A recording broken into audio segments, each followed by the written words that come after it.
Okay, तो अभी तक हम लोगों ने लास्ट क्लास में 5 नंबर पैराग्राफ तक देखा था। अब आया पैराग्राफ नंबर 6। ध्यान से देखिएगा, ओए इधर उधर मत देखिए। A man is not necessarily happy because he is rich or unhappy because he is poor। देखो जनरली हम लोग जिस समाज में रहते हैं, हम लोगों को ऐसा लगता है कि एक ऐसा व्यक्ति जो अमीर है वो बहुत खुश रहता है और जो गरीब है बेचारे के जीवन में कष्ट कष्ट। जनरली हमें ऐसा लगता है, लेकिन वास्तव में ऐसा होता है। ये कोई जरूरी नहीं है कि जो आदमी अमीर है वो खुश होगा और जो आदमी गरीब है वो बेचारा दुखी होगा। ये कोई जरूरी मेरी बात समझ रहे? जो आदमी अमीर है वो खुश रहे और जो आदमी गरीब है वो दुखी रहे, ऐसा होना कोई आवश्यक नहीं है, कोई जरूरी नहीं, कोई जरूरत की बातें नहीं है। क्या है तो The rich are often seen to be unhappy। जबकि ज्यादातर बार ऐसा देखा जाता है कि जो रिच है वो बेचारे अनहैप्पी रहते हैं, दुखी रहते हैं। The poor to be happy, और जो गरीब लोग होता है वो खुश रहता है। आपको कैसा वैसे अब उदाहरण के रूप में ऐसे समझिए, एक अमीर आदमी और गरीब आदमी। गरीब आदमी मतलब गरीब मतलब महागरीब। मान लो भिखारी की बातें करते हैं, एक रिक्शा पुलर की बातें करते हैं। अब इन लोगों की बातों को देखो क्या होता है, इन लोगों के लाइफ में क्या है। और एक अमीर, अमीर कहने का मतलब या तो बहुत अमीर या आप अपने आप को भी मान सकते हो जो एक मिडिल क्लास में। प्रॉब्लम क्या है कि जो भिखारी है उसके जीवन का एक लक्ष्य है बस, आज दिन कौन है और कौन भगवान के यहाँ ज्यादा भीड़ होगा, उस भगवान के यहाँ चले जाओ। आज मान लीजिए सोमवार है तो भोले बाबा के पास भीड़ हो, भोले बाबा के मंदिर के सामने जाकर बैठो, रुपया आएगा और आज का काम चलना चाहिए। कल क्या होना है उसके बारे में चिंता नहीं होना है। 2000 3000 4000 जितना रुपया वो कमाया और ज्यादा रुपया कमा लिया, 2000 3000 कमा लिया तो एक आदमी रेस्ट करेगा, कोई काम करने की जरूरत नहीं। तो वो बस इसलिए काम करते हैं कि आज मेरा दिन कैसे कटेगा, उसके लिए तो उसको किस बात का टेंशन है कोई। आज उसको 500 रुपया आएगा तो 500 में खा सकता है, 200 आएगा 200 में खा सकता है। अब 5000 आएगा तो 2-4 दिन रिजर्व करके अगले 2-4 दिन 10 दिन खाएगा, मजे से जिएगा, कोई दिक्कत। उसको ना बिजली बिल भरना है क्योंकि वो तो फुटपाथ पे सोता है, ना ही उसको बाइक में पेट्रोल डलाना है, ना ही उसको अच्छे कपड़ा पहनना है, ना ही किसी शादी में जाना है, किसी विवाह में जाना है, ना बेटी का शादी करना है, ना कुछ करना है। उसको कोई लफड़ा नहीं है भाई साहब। तो वो जो रुपया कमाया उसको तो सेम डे यूज किया, बात खत्म। कौन चीज का टेंशन है? टेंशन नहीं। लेकिन आप सोचिए एक अमीर आदमी, मान लीजिए आप अपने उसके तुलना में आप अमीर हैं, आप अपने आप को समझते हैं, आपका इनकम उस भिखारी के तुलना में भाई साहब कम है। उस सोचो एक दिन में 2-2 3-3 हजार रुपया कमाते और महीना का कितना हो गया? 80-90 हजार नहीं हो गया। अब हो सकता है आपके बहुत मतलब ज्यादातर लोग इसमें जो बैठे हैं उसका इनकम उतना तो होगा ही, लेकिन उसके बावजूद उससे बेहतर आप लाइफ आपका है। क्यों? आपके बाबूजी रुपया कमाते हैं, मान लीजिए आपके बाबूजी 20,000 रुपया कमाते हैं। उस 20,000 रुपया कमाने के बाद सबसे पहला विजन होता है अच्छा इस 20,000 का हमें क्या करना, अपने बेटा को इतना रुपया फीस देना, बेटी के शादी के लिए इतना रुपया बचा के रखना है, हमारा घर का परिवार कैसे चलेगा पूरा महीना उसका ये प्लान करके रखना है, हमको आगे रुपया का जरूरत पड़ेगा तो कहां से आएगा उसका प्लान करके रखना है। मीन्स हर चीज का एक प्लान हो रहा होता है, हर चीज का एक EMI चल रहा होता है। तो भाई साहब टेंशन में कौन रहेगा? वो भिखारी के आप रहेगा, कौन रहेगा?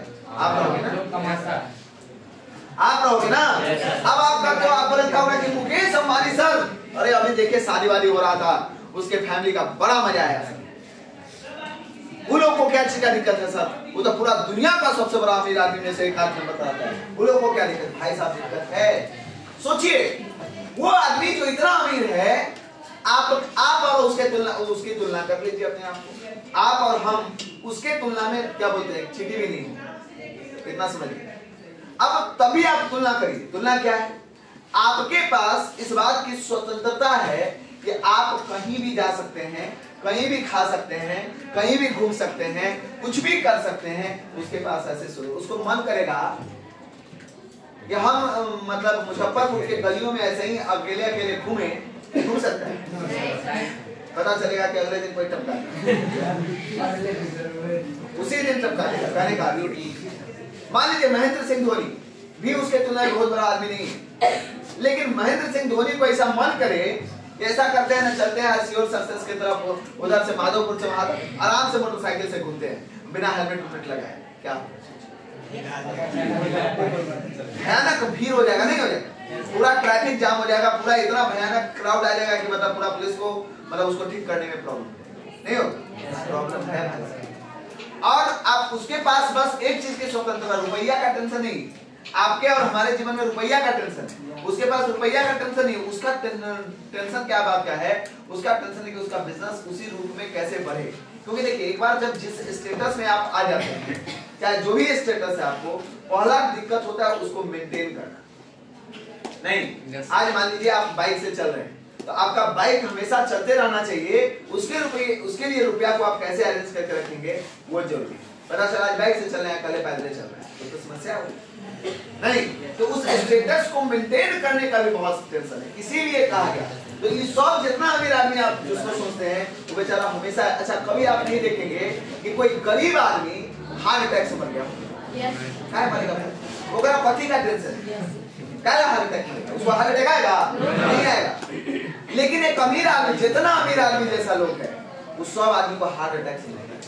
99% लोग हार्ट अटैक से उसकी मृत्यु होती है, डायबिटीज से उसकी मृत्यु होती है, जितना अमीर आदमी सब है। एक गरीब आदमी को कथी का हार्ट अटैक आएगा, काहे का डायबिटीज है, खूब खाएगा, खाए जा उसको कोई दिक्कत नहीं है कि नहीं मेरा डाइट मोटा हो जाएंगे कि पतला नहीं, वो आदमी कितनों खाएगा वो पतले रहे। देखिएगा कुछ लोग ऐसा कितनों खा लेगा उसका साइज उसी में रहेगा, उसमें कोई बदलाव नहीं होगा। लेकिन गरीब आदमी थोड़ा खा लेगा, सॉरी अमीर आदमी थोड़ा खा लेगा, उसका हाइट मतलब मोटापा बढ़ के एकदम पगला जाएगा। नहीं भाई साहब, दिस इज द रीजन कि महात्मा गांधी जी ने ऐसा कहा कि एक आदमी जो अमीर है ये कोई जरूरत की बात नहीं है कि वो खुश होगा, और एक आदमी जो गरीब है ये कोई जरूरत की बात नहीं है कि वो दुखी होगा। जबकि ऐसा देखा गया है कि जो आदमी गरीब है वही खुश रहता है और जो अमीर है वही बेचारा दुखी है। ओए आपको समझ में आ रहा है? तुम कहा तो ध्यान सर कैमरा बंद हो गया,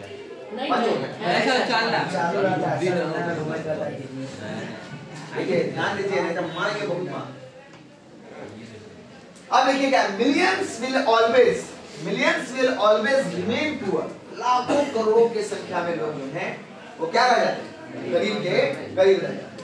Observing all this, इन सभी को देखते हुए our ancestors disused us from luxury and pleasure। अब इन सब चीज को देखते हुए हमारे जो पूर्वज थे, कौन थे, हमारे जो पूर्वज थे, उन्होंने क्या कर दिया, हमारे ऊपर प्रतिबंध लगा दिया, हमारे ऊपर रोक लगा दिया, किसी से, लग्जरी से और प्लेजर से, सुख सुख ऐशो आराम और खुशियों से उन्होंने क्या किया, हमें रोक दिया। क्या हुआ यहाँ पे देखिएगा, महात्मा गांधी ने कहा कि हमारे एंसेस्टर ने इन सब को देखा, इन सब को जानते थे, इन सब का एक्सपीरियंस उनके पास था, और इन सब को देखने के बाद हमारे एंसेस्टर्स, हमारे पूर्वजों ने हमारे ऊपर रोक लगाया, किसी से, लग्जरी और प्लेजर से। कहा कि यार तेरे लिए लग्जरी और प्लेजर, तू इसके बारे में चिंता मत कर। अच्छा देखो, दुखी किस बात से हम हो जाते हैं, किसी के भाई, आप लोग मान लीजिए घर में रह रहे हैं, समझिए अपने, आपका एक परिवार है, आप आस पास का 10-20 घर है, और सब का घर का स्थिति वैसा ही है। मान लीजिए आप मरैया में रहते हैं, समझिएगा प्रॉब्लम कहाँ है। आप मरैया में रहते हैं, उसमें एक पंखा लगा हुआ है, उसमें बड़ा बढ़िया सा सब किताब कॉपी सब कुछ रखने का व्यवस्था है, एक अच्छा सा बेड है, और हमेशा मजे से वो घर में आप रह रहे हैं। अब क्या हुआ कि शहर के किसी दोस्त के घर में आप चले गए, उसके घर में गए तो देखे उसका घर जो है पक्का का है, और उस पक्के के घर में पूरा एकदम शानदार व्यवस्था किया हुआ है, एकदम जाते ही आपका मन करा, वाह ऐसा वाला फील आ गया। अब आपके मन में अंदर से लगेगा, यार ऐसा मेरा कब होगा, ऐसा मेरा घर कब होगा, मैं ऐसा घर कब बनाऊंगा, मेरे घर में एसी कब लगेगा, मेरे घर का इंटीरियर इतना सुंदर कब होगा। अब आपके अंदर इस चीज का जो है आग लगा, अब आपका मन दुखी रहेगा, उस घर आपको अच्छा नहीं लगेगा, घर अच्छा लगेगा नहीं लगेगा, आपको लगेगा दूर ये बेकार है, हमको अब ऐसा करना है, वैसे रहना है, ये करना है, वो करना है। अच्छा आपको अंदर से बैड फील आएगा, आप खूब बढ़िया से सज के सवर के, अपन दोस्त, अपन भाई, अपन चचा, अपन किसी के शादी में आप गए, खूब सज के सवर के, तो आपको लगता है कि आप खूब सज के सवर के गए, लेकिन वहां पे जैसे ही गए आपने देखा क्या कि पहले ही से लड़की वाला सब जो है आपसे बढ़िया बढ़िया कपड़ा पहन ले, एकदम शानदार, सब हीरो के माफिक लग रहा है, और आपका जो ड्रेस है वहां पे फीका पड़ गया, बोला बेकार। अब उसको देखकर आपको लगता है वाह क्या ड्रेस है सर, अपने आप में आपको गिल्टी, मतलब अंदर से हीनता की भावनाएं आती है। अब यही तो दुखी का कारण, यही ना दुख का कारण है। लेकिन मन में रहबे नहीं करेगा कि हमारा ऑपरेशन बनना, ऑपरेशन कपड़ा पहनना, उसके जैसा घर में रहना, उसके जैसा ये करना है, तो किस बात का टेंशन है? टेंशन एक भिखारी आदमी वो कभी ये नहीं सोचता है कि हमारा कार को बैठ के चलना है, होगा कभी टेंशन होगा, मतलब मालिक दे दे रे बाबा दे दे, इतने ना होता। उसके दिमाग में कभी नहीं आता है कि अच्छा कपड़ा, अच्छा अच्छा कपड़ा पहनने का एक जगह होता है नहीं। अब आप कहोगे डेली के डेली अच्छा अच्छा कपड़ा पहन के बाजार में रास्ता में जैसे घूमते चलो, तो उससे क्या होगा? कुछ होने का है? अच्छा कपड़ा पहन के कहीं जाने का तो एक जगह होना चाहिए कि नहीं होना चाहिए? मान लीजिए आपको कोई शादी में बुलावे नहीं करे, तो आपको अच्छा कपड़ा जैसे पहन के वैसे घूम रहे हो, डोल रहे हो, कोई दिक्कत नहीं। और जहां पर सब अच्छा अच्छा कपड़ा में आए, अब आप ऐसे चले जाओगे तो आपको गलत फील होगा, अच्छा नहीं लगेगा। तो सब कुछ का एक जगह होना चाहिए ना, हाँ सुंदर बन के हमको वहां जाना है, अच्छा बन के वहां जाना है। तो इन सभी बातों को जानते हुए हमारे जो पूर्वज थे बउआ, आपके जो एंसेस्टर्स थे, हमारे जो पूर्वज थे, उन्होंने हमें रोक दिया किस चीज से? लग्जरी और प्लेजर से। बात समझ आ रहा है? अरे बात समझ में आ रहा है? हमने यहाँ तक में आपको क्या क्या बताया, बात फिर से रिपीट करते हैं। एक आदमी, कोई जरूरी नहीं है कि जो आदमी खुश है, जो आदमी अमीर है, इसमें कोई जरूरत की बात नहीं है कि जो आदमी अमीर है वो खुश होगा और जो आदमी गरीब है वो क्या होगा? दुखी होगा। हेलो, हाँ हेलो, आप कौन? अच्छा अच्छा, ठीक है, जाइए ना।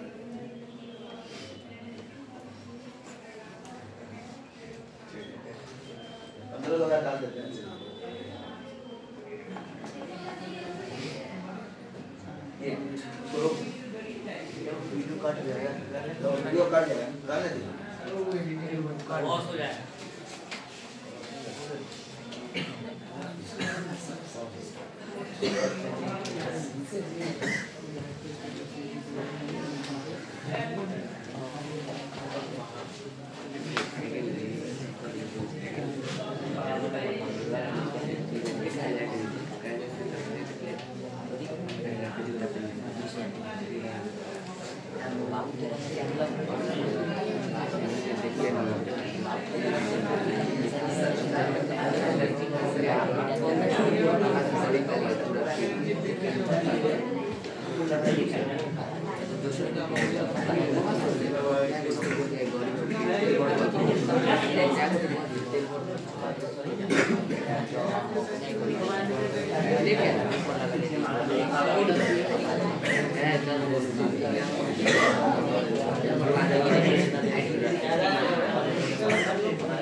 देखो तो हमने आपको इस दिन लाइन में क्या बताया कि ये कोई जरूरी नहीं है कि एक इंसान जो अमीर है वो खुश होगा और जो गरीब है वो दुखी होगा, जबकि ज्यादातर ऐसा देखा गया है कि जो गरीब है वो खुश रहता है और अमीर जो है वो बेचारा क्या रहता है।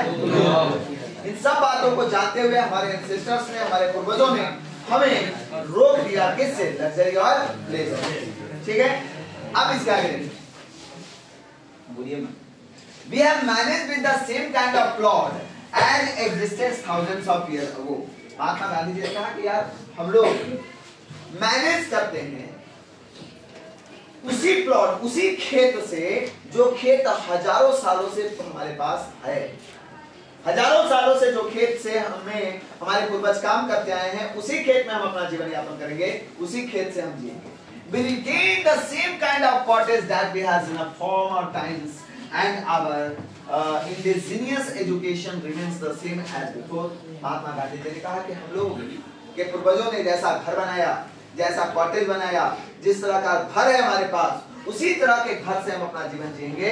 और जो हमारा इंडिजिनियस एजुकेशन है, मतलब कह सकते हो पारंपरिक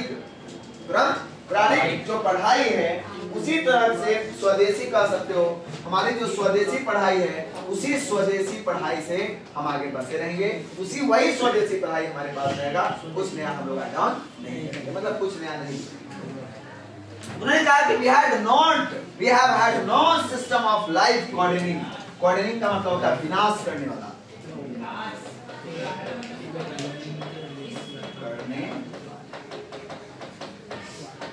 मतलब लाइफ कोऑर्डिनेटिंग, मतलब जीवन को बर्बाद कर देने वाले कंपटीशन, मतलब प्रतिस्पर्धा में हम कभी भी फंसेंगे नहीं। उन्होंने कहा each followed his own occupation, trade, charge a regular base। हर व्यक्ति को चाहिए कि वो अपना पैसा करे, अपना व्यापार करे, और उससे जो रुपया आएगा उससे वो अपना जीवन को जिए। It was not that we did not know how to invent machine। It was not that, इसका मतलब ये नहीं हुआ कि हमें ये नहीं पता कि हम मशीनों का आविष्कार कैसे कर सकते हैं। ये बात नहीं है कि हम मशीन का आविष्कार नहीं कर सकते, मशीन का कैसे आविष्कार करना है ये बात हमें नहीं पता, ये सब हमें पता है। But our forefather knew that if we set our hearts after such things, we would become slave and lose our moral fiber। इसका मतलब ये नहीं है कि अच्छा हम लोग बोले कि अच्छा ऐसे जिएंगे, ये करेंगे, वो करेंगे, हम अपना पुराना वाला व्यापार पे काम करेंगे, जो काम पेशा हमारे पूर्वज किया करते थे उससे रुपया कमाएंगे। इसका मतलब ये नहीं है कि आज के नए जनरेशन के अकॉर्डिंग हम मशीनों का आविष्कार नहीं कर सकते और मशीनों पे काम नहीं कर सकते, ऐसा नहीं। लेकिन हमारे फॉरफादर, हमारे पूर्वज ये जानते थे कि अगर हम मशीनों की दुनिया में प्रवेश किए, अगर हमारा दिल, हृदय, मन मशीनों पर गया, तो हम सब के सब गुलाम बन जाएंगे। किसका? मशीन का। स्लेव का मतलब क्या होता है? गुलाम। हम गुलाम बन जाएंगे, दास बन जाएंगे मशीनों का, और हम अपने मोरल फाइबर, हम अपना नैतिकता, नैतिक आचार विचार हम अपना खो बैठेंगे। आज सोचिए कि आज के युग में हम आज मतलब कहीं ना कहीं गुलाम बने हुए हैं इस मोबाइल फोन का। एक मशीन है और इसके हम गुलाम हैं। इसी तरह से हम लोग गुलाम बने हुए हैं आज के समय में इस बोर्ड का भी कह सकते हो आदत है। आज आप और हम गुलाम बने हुए हैं साइकिल, मोटरसाइकिल, कार का, कि उसके बिना कहीं जा नहीं सकते। नहीं, हाँ नहीं, पढ़ाई मशीन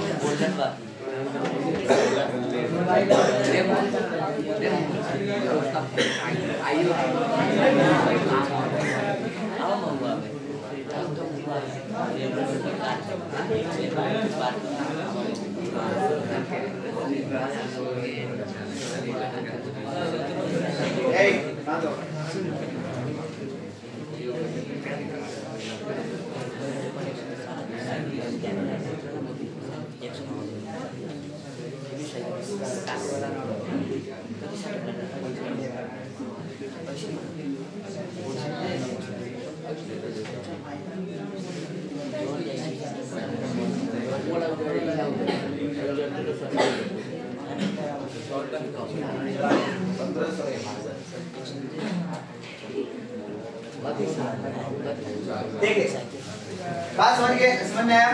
तो हम आज क्या है? मशीनों के गुलाम है। सोचो ना, यहाँ से आपको कच्ची पक्की चौक पर जाना हो, आपके पास साइकिल, बाइक, कार, पैदल, तीनों सब ऑप्शन है। यदि आप कहेंगे साइकिल, बाइक, कार से ही जाएंगे, पैदल जाना आप सोचेंगे नहीं, कहाँ है? मशीनों के कहीं ना कहीं गुलाम हो चुके हैं, है कि नहीं? हम आज पूरी तरह से आप देखो कि अगर मान लीजिए पूरा पहले के समय क्या होता था, गाँव समय अगर आप चले जाएंगे तो गाँव समय कितना गर्मी हो जाए, पहले गर्मी कितना होता था। मान लीजिए दिन के समय बहुत गर्मी, सब चला गया पेड़ के नीचे बैठ के, वहाँ पे खटिया लगा के वहाँ पे पढ़ रहा है, वहाँ पे बैठा हुआ है कि नहीं? और लाइट से कोई लेना देना नहीं है, बहुत ज्यादा कोई परेशान नहीं होगा। लाइट कट गया तो आप क्या करें? लेकिन आज हम शहर में रहने के बावजूद या गाँव में भी रहने के बाद लाइट कटने के बाद हम बेचैन हो जाते हैं, रात भर नींद नहीं आता है, हम इतना बेचैनी के साथ जीते हैं। मतलब क्यों? क्योंकि आज हम मशीनों के क्या हो चुके हैं? गुलाम हो चुके हैं। Dude became, अब क्या है? They therefore after due deliberation, deliberation का मतलब होता है बहुत ज्यादा सोच विचार के, decided that we should only do what we could do with our hands and feet. They saw that our real happiness, health consisted in proper use of hands. उन्होंने क्या किया? हमारे पूर्वज बहुत ज्यादा डेलिब्रेशन के बाद, इसका मतलब क्या हो गया? सोच विचार कर, बहुत ज्यादा सोच विचार करने के बाद, बहुत ज्यादा सोच विचार करने के बाद उन्होंने ये डिसीजन लिया, उन्होंने ये डिसाइड किया कि हम वही काम करेंगे जो हम अपने हाथ और पैरों से कर सकते हैं। कौन काम करेंगे? जो हम अपने हाथ और पैरों से कर सकते हैं। उन्होंने कहा, उन्होंने दिखाया कि हमारी जो सच्ची खुशियां हैं, वो सच्ची खुशियां और हेल्थ जो है वो तभी हमें मिल पाएगा जब हम वो काम करें जो हमने हाथ और पैरों से कर सकते हैं। मतलब हाथ और पैरों से किए गए काम से हमें खुशियां भी मिलती है और हमारा स्वास्थ्य भी बना रहता है। आप सोचो, कोई लेबर है और दो तरह का आदमी काम करता है हमारे आसपास। एक मेंटल वर्क करने वाला, मतलब मन से काम करने वाला, दिमाग से काम करने वाला, और एक होता है हाथ और पैर से काम करने वाला। होता है कि नहीं होता है? तो जो मन से काम करने वाला व्यक्ति, बीमार कौन पड़ता है? ज्यादा मन से काम करने वाला व्यक्ति। अब जो लेबर क्लास का आदमी है वो किस बात का बीमार? उसका तो हाथ और पैर से काम कर रहा है, उसका पूरा बॉडी काम कर रहा है कि नहीं? फिजिकल एक्टिविटी हो रहा है शरीर में, तो उसकी वजह से उसका शरीर हमेशा क्या रहता है? स्वस्थ रहता है और बेचारा खुश भी रहता है, कोई टेंशन नहीं है कि नहीं? चलिए इसको फिर से एक बार फटाफट देख लेते हैं। हमने आज आपको बताया पैराग्राफ नंबर 6। इसमें मैंने आपको बताते हुए कहा कि ये जरूरी नहीं है, महात्मा गांधी ने बताया कि ये जरूरी नहीं है कि जो आदमी गरीब अमीर है वो खुश होगा और जो आदमी गरीब है वो दुखी होगा। जब ऐसा देखा जाता है, ऐसा बोला जाता है कि जो लोग गरीब हैं वही खुश होते हैं और जो अमीर हैं वही क्या होते हैं? दुखी होते हैं। ज्यादातर लोग, मिलियंस मतलब लाखों के संख्या में जो लोग हैं वो अपना जीवन गरीबी में जी लेते हैं। और यही सब चीजों को देखते हुए हमारे एंसेस्टर्स ने, हमारे पूर्वजों ने हमें क्या कर दिया? इन सब चीजों पर रोक लगा दिया। किस पर? लग्जरी और प्लेजर। उन्होंने इन सब चीजों पर रोक लगाते हुए उन्होंने कहा कि हम उसी तरह के जमीन पर अपना जीवन बिता देंगे जो जमीन हजारों सालों से हमारे पूर्वजों के पास है। उन्होंने कहा कि उसी घर में रहेंगे, उसी कॉटेज में रहेंगे जो घर हमारे पूर्वजों के द्वारा बनाया गया है, जिस तरह का घर, उसी में हम अपना जीवन यापन करेंगे। उन्होंने कहा कि हमारा जो स्वदेशी पढ़ाई है, उसी स्वदेशी पढ़ाई को लेकर हम आगे बढ़ते रहेंगे। उन्होंने कहा कि हम अपने जीवन में कंपटीशन या प्रतिस्पर्धा की भावना से अपने जीवन को बर्बाद करने का काम नहीं करेंगे। उन्होंने कहा कि हम वही व्यापार करेंगे, वही बिजनेस करेंगे, उसी पेशा को अपनाएंगे जो पेशा कर करके हमारे पूर्वज आज तक अपने जीवन को जीते आए। उन्होंने ये भी बात कहते हुए साफ कहा कि ये सब हम कर रहे हैं, पीछे वाला चीज, इसका मतलब ये बिल्कुल नहीं है कि हमें मशीनों का आविष्कार करने नहीं आता। इसका मतलब ये बिल्कुल ही नहीं है कि हम बहुत कमजोर हैं। बस हम ऐसा इसलिए करना चाहते हैं कि हमारा जो हृदय, हमारा जो मन है, ये हृदय और मन अगर जैसे ही हम मशीनों की तरफ जाएंगे तो हम कहीं ना कहीं हमारा हृदय और मन मशीनों का क्या हो जाएगा? गुलाम बन जाएगा और हमारी नैतिकता समाप्त हो जाएगी। उनसे बचने के लिए ऐसा करना चाहते हैं। इसीलिए हमारे पूर्वजों ने बहुत ज्यादा सोच विचार करने के बाद ये डिसीजन लिया कि सिर्फ हम वही काम करेंगे जो हम अपने हाथ और पैरों से कर सकते हैं, जिसके वजह से हमारा स्वास्थ्य बना रहेगा और हम भी बिल्कुल एकदम तरोताजा और तंदुरुस्त बने रहेंगे। ठीक है, चलिए तो इससे आप क्या करेंगे? 15 एमसी को बना लेंगे। बहुत